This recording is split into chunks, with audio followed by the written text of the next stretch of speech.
आदिश्य media life top 5 bulletin को स्वागत करुची मुअली भारती। वर्तमान हेडलाइंस। परिक्रमा प्रकल्प पई चलचंचल पुरी समीक्षा कले मुख्य शासन सचिव। गुरुवार राति सुद्धा निर्माण कार्य सारिबाकु निर्देश।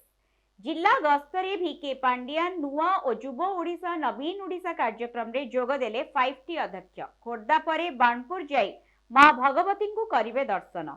पुणी ट्राक रु खसिला ट्रेन। हैदराबाद रो नामपल्ली स्टेशन रे ट्रेन दुर्घटना रे 5 जन यात्री आहत होइथिबा बेले दक्षिण केंद्रीय रेलपथ पक्षरु सूचना। क्रिकेट फील्ड रे अघटन। मुंबई रे क्रिकेट खेल चलीथिला बेले घटिछि एही अघटन। मुंडरे बॉल बाजी क्रिकेटियन को मृत्यु। संग्रामी को सम्मानित करने अंटा भिड़ी केंद्र मंत्री। ओडिशार इतिहास गवेषक एवं national book trust Dharmendra Pradhan आलोचना। पश्चिम ओडिशार संग्रामी अवदान को पुस्तक रे जगह देवा प्रयास। वर्तमान संपूर्ण खबर। श्रीमंदिर परिक्रमा प्रकल्प पई चलचंचल होई पड़िछि पुरी। इतिमध्ये मंगलवार दिन पुणी थरे श्रीमंदिर चतुर्पार्श्वर परिक्रमा मार्ग निर्माणर अग्रगति संपर्क में मुख्य शासन सचिव प्रदीप कुमार जेना समीक्षा करथिले। यज्ञ स्थल यात्री परिक्रमा चतुर्पार्श्वर सह श्रीमार्ग कार्य मध्य अनुध्यान करथिले एवं गुरुवार राति सुद्धा निर्माण कार्य शेष करी श्रीमंदिर प्रशासन को हस्तांतर करबा पई ओडिशा सेतु और निर्माण निगम को निर्देश दैछथि। अनुध्यान समय रे जिल्लापाल समर्थ वर्मा, उपजिल्लापाल भवतारण साहू, ओडिशा सेतु और निर्माण निगम अधीक्षण जंत्री प्रभात कुमार पाणिग्राही समेत विभिन्न विभाग अधिकारी उपस्थित रहिथिले। निर्धारित समय रे समस्त प्रकल्प कार्य शेष हेबो बोली कुहा जायछि। एबे जिला परिक्रमा करुचंती 5T अध्यक्ष भिके पांडियान। वर्तमान खोर्धा जिल्ला रे पहुंचिचंती।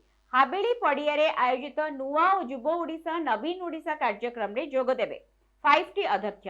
विभिन्न महाविद्यालय हजार हजार संख्या रे छात्र छात्री एही कार्यक्रम रे शामिल होइचंती। खोर्धा परे बाणपुर जाई मां भगवती को दर्शन करिवार कार्यक्रम रहिछि। एहा परे बाणपुर पलटन पड़िया रे जनता को उद्बोधन देबे।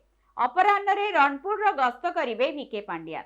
रणपुर रे जिला प्रशासन एवं पुलिस प्रशासन पक्षरु समस्त प्रकार प्रस्तुति चूड़ांत पर्याय रे पहुंची। हैदराबाद रो नामपल्ली स्टेशन रे ट्राक रु खसिला ट्रेन।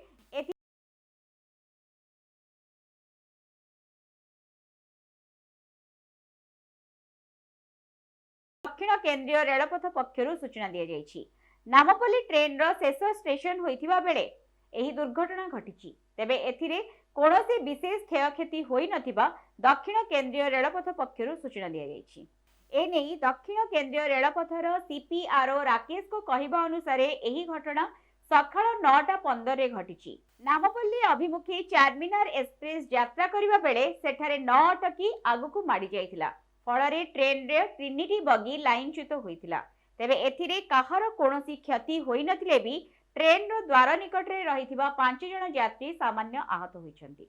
सेमानंकु संगे संगे उद्धार करा जाई रेलवे हॉस्पिटल रे भर्ती करा जायछि।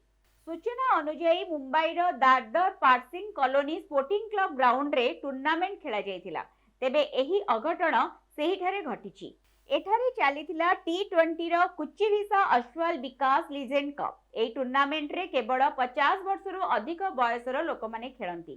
तेबे ग्राउंड रे 2टी मैच चलीथिबा बेले जयेश गोटिए मैच रो फील्डिंग करुथिले, किंतु पाखरे खेला जाउथबा अन्य मैच रो बॉल तांको कान मुंडरे बाजिथिला।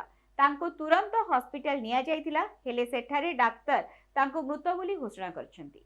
मुक्ति युद्ध रे जीवन आहुति देइथिबा अनेक वीरंको एजाए इतिहास पृष्ठारे स्थान मिली नाही। हजी जाइथिबा तांको बलिदानर इतिहास एवं सेमानकर बलिष्ठ योगदान उपरे गवेषणा करिबा पई केंद्र मंत्री धर्मेंद्र प्रधान